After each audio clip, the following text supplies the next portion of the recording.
오늘은 예수님의 권위에 대한 논쟁이란 제목으로 말씀을 전하도록 하겠습니다. 오늘 본문에는 예수님의 권위에 대해서 논쟁하는 내용이 기록되어 있습니다. 6월절 기간 예루살렘 성전에 방문하셨던 예수님은 하나님의 성전에서 벌어졌던 장사꾼들과 종교인들의 부정한 행태를 보시고 거룩한 분노를 표출하셨습니다.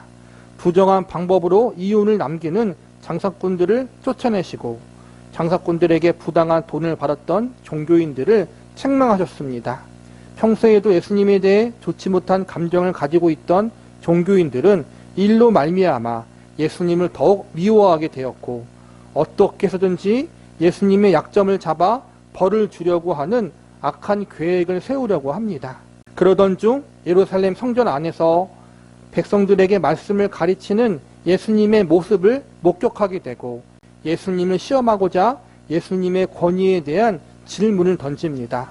본문 23절을 보시기 바랍니다. 예수께서 성전에 들어가 가르치실세 대제사장들과 백성의 장로들이 나와 이르되 내가 무슨 권위로 이런 일을 하느냐 또 누가 이 권위를 주었느냐. 대제사장들과 백성의 장로들은 그 당시 높은 권력과 지위를 가진 이스라엘 민족의 지도자들이었습니다. 그에 반해 예수님은 변두리, 갈릴리, 나사렛 출신의 사람으로 알려져 있었습니다. 지금으로 보자면 좋은 가문이나 학벌도 없는 사람, 가방끈도 짧고 내세울 곳이 전혀 없는 시골 출신의 사람이었던 것입니다. 그런데 이런 사람이 백성들에게 큰 인기와 지지를 얻고 있었고 그 당시 기득권자였던 자신들을 책망하는 일을 벌이니까 이들의 눈에 보기에는 예수님이 매우 못마땅한 존재였습니다. 그 당시 하나님의 성전은 건물 하나만 있는 것이 아니라 여러 건물과 구역으로 이루어져 있었습니다. 언약궤와 각종 성물이 있는 건물이 가장 중요한 구역이고 이런 곳은 제사장들과 레위인들만 출입할 수 있었습니다. 이러한 곳을 제외하곤 다른 장소들은 비교적 자유롭게 출입할 수가 있었습니다. 아마 예수님은 일반 사람들이 자유롭게 출입할 수 있는 곳에서 사람들에게 말씀을 가르치고 계셨던 것 같습니다. 그런데 이러한 모습을 보고 그 당시 대제사장들과 백성의 장로들이 다가와 무슨 권위로 백성들을 가르치냐고 질문을 던집니다. 정식적인 교육도 받지 못한 시골 출신의 사람이 성전 안에서 하나님 말씀을 가르치는 일을 하는 것이 옳지 않다는 것입니다. 이 질문에 예수님이 다음과 같이 대답하십니다. 본문 24절과 25절을 보시기 바랍니다. 예수께서 대답하시되 나도 한 말을 너희에게 물으니 너희가 대답하면 나도 무슨 권위로 이런 일을 하는지 이르리라. 요한의 세례가 어디로부터 왔느냐? 하늘로부터냐? 사람으로부터냐? 그들이 서로 의논하여 이르되 만일 하늘로부터라고 하면 어찌하여 그를 믿지 아니하였느냐 할 것이요. 쉽게 풀이하면 너희가 나의 권위에 대해서 물었는데 나 역시 너희에게 물어보겠다. 세례 요한의 세례는 어디에서부터 온 것이냐? 이런 의미로 되묻는 것입니다. 오늘 나오는 질문들은 어렵고 복잡한 의도와 의미들이 담겨 있습니다. 우리는 오늘 예수님의 권위에 대한 논쟁에서 던져진 여러 질문들을 살펴보고 이 질문 속에 담긴 의미와 교훈은 무엇인지 알아보는 시간을 가져보도록 하겠습니다. 첫 번째로 예수님의 권위를 문제 삼았던 유대 지도자들의 질문에 대해서 살펴보겠습니다. 본문 23절을 다시 보시기 바랍니다. 예수께서 성전에 들어가 가르치실세 대제사장들과 백성의 장로들이 나와 이르되 내가 무슨 권위로 이런 일을 하느냐 또 누가 이 권위를 주었느냐. 이 질문은 예수님의 권위에 대한 시험이자 공격 의도가 담긴 질문이었습니다.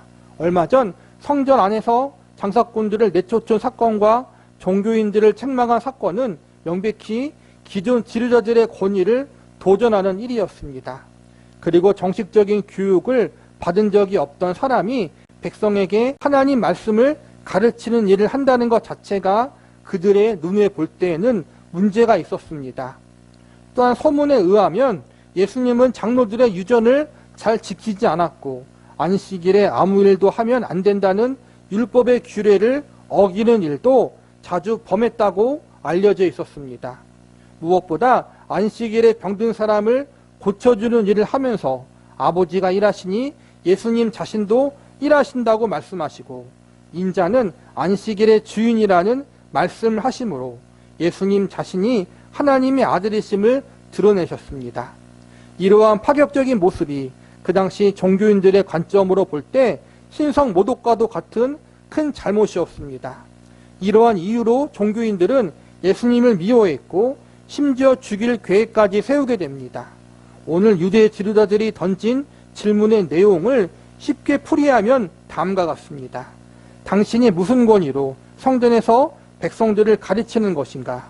당신이 무슨 권위로 성전에서 장사하는 이들을 내쫓고 종교인들을 질책하는 것인가? 이 질문은 공식적인 자리에서 예수님의 약점을 잡기 위한 악한 의도에서 던져진 질문이었습니다. 만약 예수님의 권위가 하나님께로부터 왔다고 하면 공개적인 신성모독죄로 벌을 줄 수 있고, 사람에게로부터 왔다고 하면 지금까지 함부로 행동한 일들을 문제 삼을 수 있었습니다. 어떠한 대답을 하든 예수님에게 약점을 잡을 수 있는 기회였던 것입니다. 예수님이라는 한 사람의 약점을 잡기 위해서 지금 민족의 지도자 위치에 있던 다수의 사람들이 악한 계획과 의도를 가지고 질문에 함정을 파놓은 것입니다. 대제사장이라는 사람은 제사장 중에서 가장 높은 위치에 있는 사람이었습니다. 이스라엘 민족을 대표해서 하나님 앞에 나아가 속죄 제사를 드릴 수 있는 특별한 사명을 받은 사람이었습니다. 백성들의 장로는 백성을 대표해서 나라의 대소사를 결정하는 일에 참여할 수 있는 사람이었습니다. 이들은 모두 오늘날로 말하자면 국회의원에 해당하는 지위와 권력을 가진 사람들이었습니다. 모든 지위와 권력은 하나님께로부터 허락되어진 것입니다. 하나님이 유대 지도자들에게 바르게 나라를 이끌고 백성을 잘 돌보라고 이들에게 높은 지위와 권력을 맡겨주신 것입니다. 그런데 이들은 하나님이 허락하신 그 지위와 권력을 가지고 부정부패를 일삼았으며 하나님의 아들이신 예수님을 거절하고 나중에는 이 예수님을 잡아 십자가에 매달아 죽게 하는 일에 앞장서는 사람들이 됩니다. 많이 맡은 자들에게 하나님은 더 많은 책임을 요구하십니다. 하나님으로부터 높은 지위와 권력을 허락받은 유대 지도자들은 하나님의 뜻대로 그들이 가진 지위와 권력을 바르게 사용하지 못했습니다. 하나님의 택함받은 이스라엘 민족을 바른 길로 인도하지 못했습니다. 백성들을 하나님께로 인도하는 일을 뒷전으로 하고 세상과 타협하며 부정한 일을 저질렀습니다. 정의와 공의를 멀리하고 돈과 권력의 욕심에 빠져 살고 있었습니다. 더욱이 이들은 하나님의 아들이신 예수님을 거절하고 핍박했습니다. 하나님은 이들의 죄를 기억하시고 하나님의 때 심판하십니다. 기원 후 70년경 로마 제국에 의해서 수도가 함락되어지고 성전이 무너지며 유대 지도자들의 대다수가 로마 군인의 칼에 죽임을 당하는 심판을 내리십니다. 오늘 예수님의 권위를 부정한 이들 모두가 비참한 죽음을 맞이한 것입니다. 비참한 죽음으로 심판이 끝난 것이 아닙니다. 이들은 모두 예수님을 믿지 않았기 때문에 육체적 죽음 이후에 모두 영원한 지옥의 심판을 받았을 것입니다. 이 땅에서 세상의 명예와 권력과 물질의 욕심에 빠져 하나님 보시기에 잘못된 인생을 살았던 이들은 결과적으로 이 땅에서도 비참한 심판을 받았고 이 땅 이후에서도 엄중한 하나님의 심판을 받았습니다. 성경은 분명 한 번 죽는 것은 사람에게 정하신 것이고 그 후에 심판이 있다고 가르치고 있습니다. 성경은 이것을 둘째 사망이라고 말씀하는데 이는 곧 지옥의 심판이라고 할 수 있습니다. 예수님을 부인하고 거절하는 자리에 가는 사람들, 이들의 마지막에는 하나님의 철저하고 엄중한 심판이 있다는 사실을 기억하며 우리는 이러한 사람들의 자리에 가지 않도록 조심하고 경계할 수 있어야 합니다. 두 번째로 유대 지도자들의 질문에 답하신 예수님의 말씀에 대해서 살펴보도록 하겠습니다. 본문 26절과 27절을 보시기 바랍니다. 만일 사람으로부터라 하면 모든 사람이 요한을 선지자로 여기니 백성이 무섭다 하여 예수께 대답하여 이르되 우리가 알지 못하노라 하니 예수께서 이르시되 나도 무슨 권위로 이런 일을 하는지 너희에게 이르지 아니하리라. 예수님은 예수님을 함정에 빠뜨리려는 유대 지도자들의 질문에 답하지 않으시고 오히려 세례 요한의 세례가 어디로부터 왔는지 되물으십니다. 세례 요한은 그 당시 백성들에게 하나님의 선지자로 인정받고 있던 사람이었습니다. 그리고 이 세례 요한이 예수님을 향해서 하나님의 어린 양이라고 칭하며 예수님을 메시아로 증거했습니다. 그러나 그 당시 유대 지도자들은 세례 요한을 선지자로 인정하지 않았고 예수님 역시도 메시아로 받아들이지 않고 있었습니다. 그렇지만 당시 일반 백성들의 여론이 세례 요한을 하나님의 선지자로 인정하는 분위기였기 때문에 백성들의 여론을 무시할 수가 없었습니다. 요한의 세례를 하늘로부터 왔다고 하면 그를 선지자로 받아들이는 것이고 그러면 예수님의 권위를 인정해야 했습니다. 그러나 반대로 요한의 세례가 사람으로부터 왔다고 한다면 백성들에게 지탄받을 것이 두려웠습니다. 이러한 이유로 예수님의 역질문에 대해서 그 당시 유대 지도자들은 아무런 대답을 할 수 없었습니다.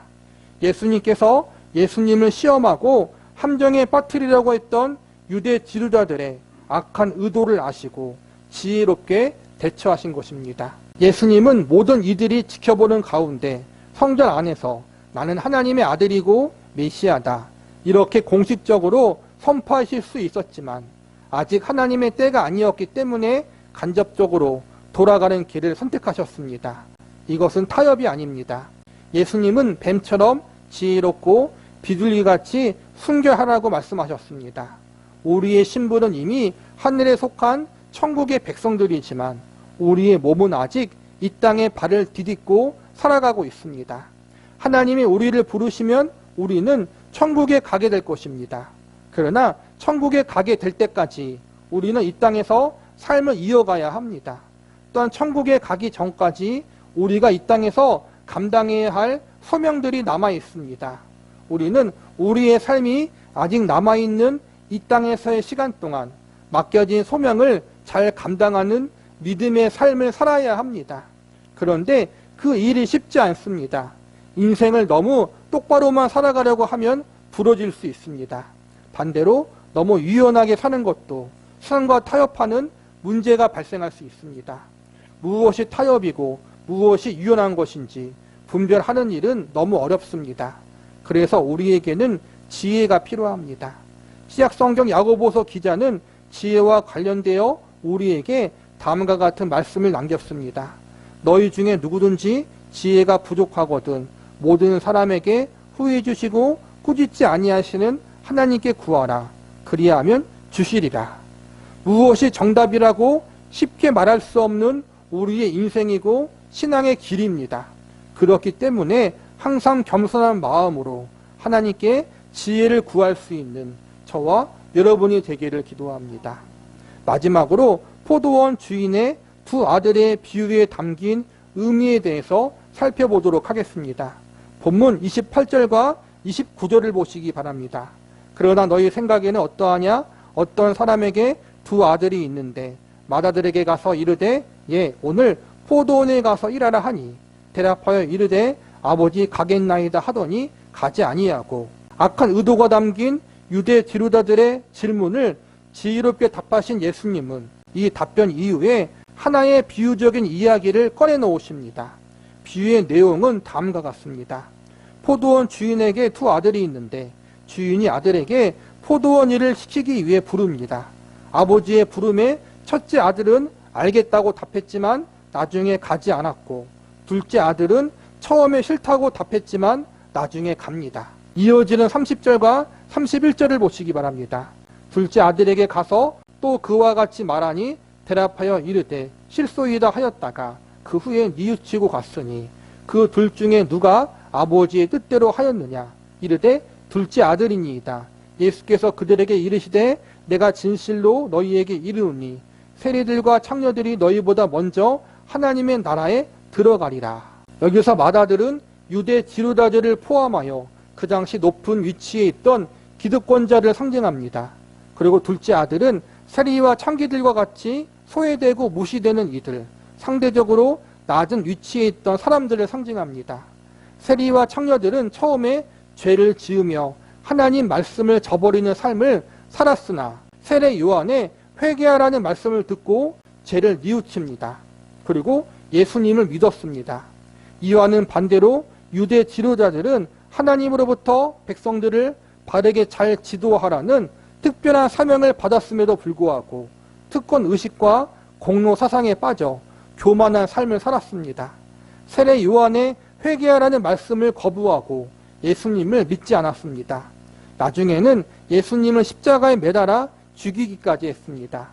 포도원 주인이 두 아들에게 포도원에 가서 일을 하라고 말한 것은 하나님의 아들이신 예수님을 믿고 영접하는 일을 하라는 말씀과도 같습니다. 예수님은 하나님이 보내신 일을 믿는 것, 즉 예수님을 믿는 것이 하나님의 일을 하는 것과 같다고 하셨습니다. 그런데 이스라엘 민족의 가장 높은 자리에 있던 지도자들은 예수님을 믿는 일을 거절했고 가장 낮은 자리에 있던 이들은 예수님을 믿는 일에 순종했습니다. 결국 포도원 주인과 두 아들의 비유는 그 당시 유대 지도자들의 불신앙적 모습을 책망하시고 그들의 모습을 따르면 안 된다는 경고의 메시지를 주고 있는 것입니다. 맏아들로 상징되는 유대 지도자들은 하나님에 대해서 그 누구보다 많이 알고 있었고 종교적으로 열심을 내었던 사람들이었습니다.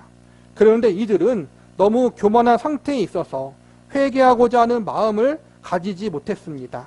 그래서 결국 하나님의 아들이신 예수님, 메시아 되신 예수님을 믿는 일을 거부하고 불순종하는 자리에 서게 됩니다. 유대 지도자들은 그 당시 기준으로 보면 돈과 명예와 권력을 모두 가진 사람들이었습니다. 겉으로 보이는 형식적인 부분에서는 나름 율법을 잘 지키려는 노력도 했습니다. 그런데 이러한 열심과 노력들이 유대 지도자들에게 있어서 자기 자랑과 자기 공로가 되어 교만한 자리에 서게 만들었고 결국 하나님의 가장 중요한 일, 하나님의 가장 중요한 뜻인 예수님을 믿는 일과 뜻을 거절하는 자리에 가게 만들었습니다. 이와는 반대로 세리와 창기들은 그 당시 죄인 취급받으며 살았던 사람들이었습니다. 종교적인 지식과 형식적인 면에서 이들은 무지했습니다. 도덕적, 윤리적으로도 옳지 못한 삶을 많이 살아온 진짜 죄인들이었습니다. 한마디로 내세울 것이 없는, 자랑할 것이 하나도 없었던 사람들이었습니다. 그러나 최소한 이들에게는 양심의 찔림이 있었습니다. 진짜로 자신들이 죄인이란 인식을 가지고 하나님 앞에 죄송스러운 마음으로 살았다는 것입니다. 그래서 세례 요한의 외침, 회개하라는 말씀에 반응했고 예수님을 믿음으로 받아들이는 자리로 갈 수 있었습니다.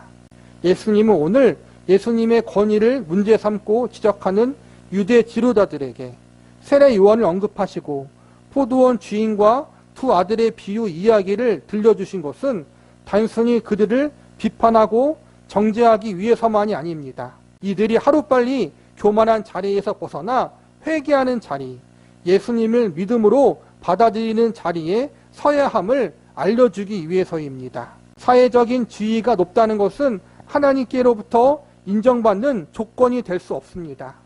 종교적인 헌신과 열심이 하나님의 일과 뜻을 이루는 길이 될 수 없습니다. 예수님은 오늘 말씀을 통해서 사람이 갖고 있는 외적인 조건이나 인간이 만들어낸 공로로는 절대로 하나님께 인정받는 자리에 설 수 없다는 사실을 알려주고 계십니다. 오히려 가진 것이 아무것도 없고 내세울 만한 것이 전혀 없는 사람이라 할지라도 심령의 가난한 마음으로 예수님을 간절히 찾고 의지하면 그것이 바로 하나님께 인정받는 길임을 알려주고 있습니다.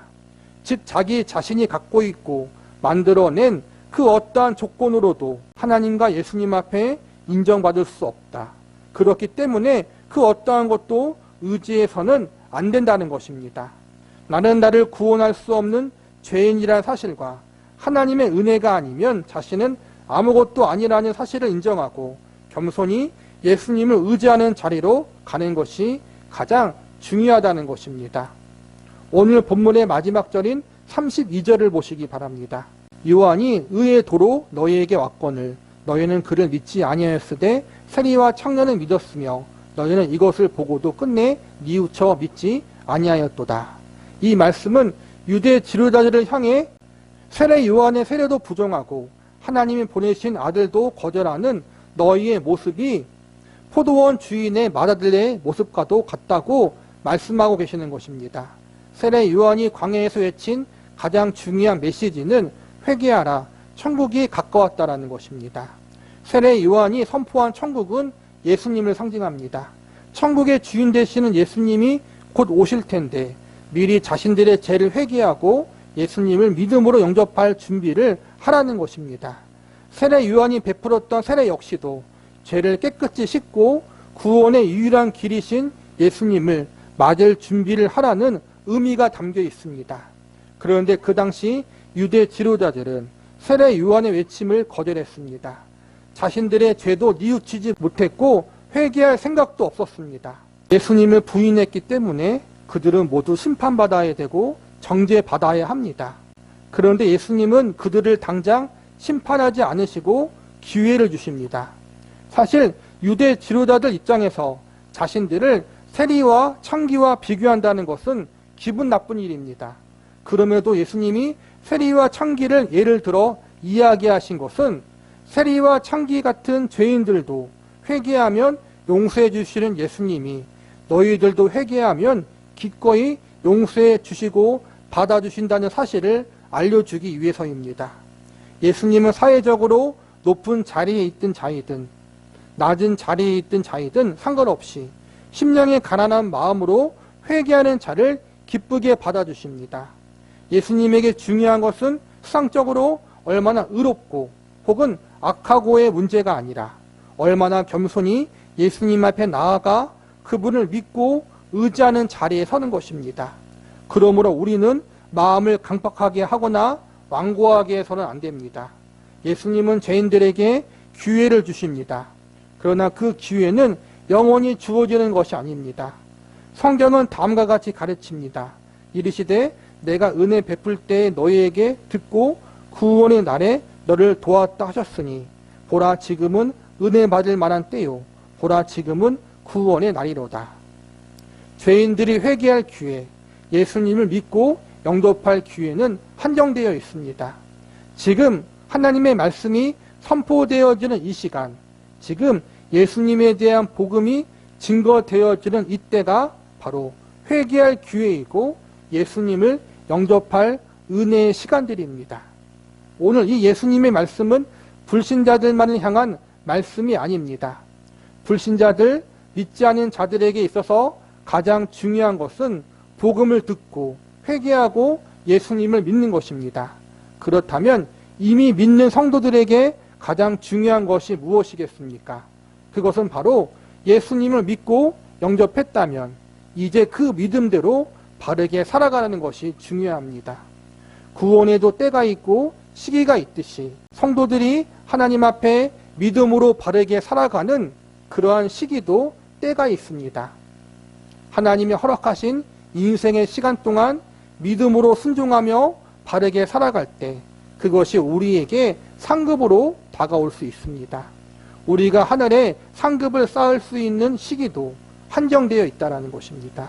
우리는 그 시기를, 그 기간을 놓쳐서는 안 될 것입니다. 함부로 낭비해서는 안 된다는 것입니다. 유대 지도자들은 특권 의식과 공로 의식에 사로잡혀 교만하게 살다가 결국 예수님을 믿지 못했습니다. 그들에게 교만이 예수님을 믿지 못하게 만드는 장애물이 되었던 것입니다. 믿는 성도들에게 교만은 예수님을 믿는 믿음으로 인생을 바르게 살지 못하도록 만드는 장애물이 될 수 있습니다.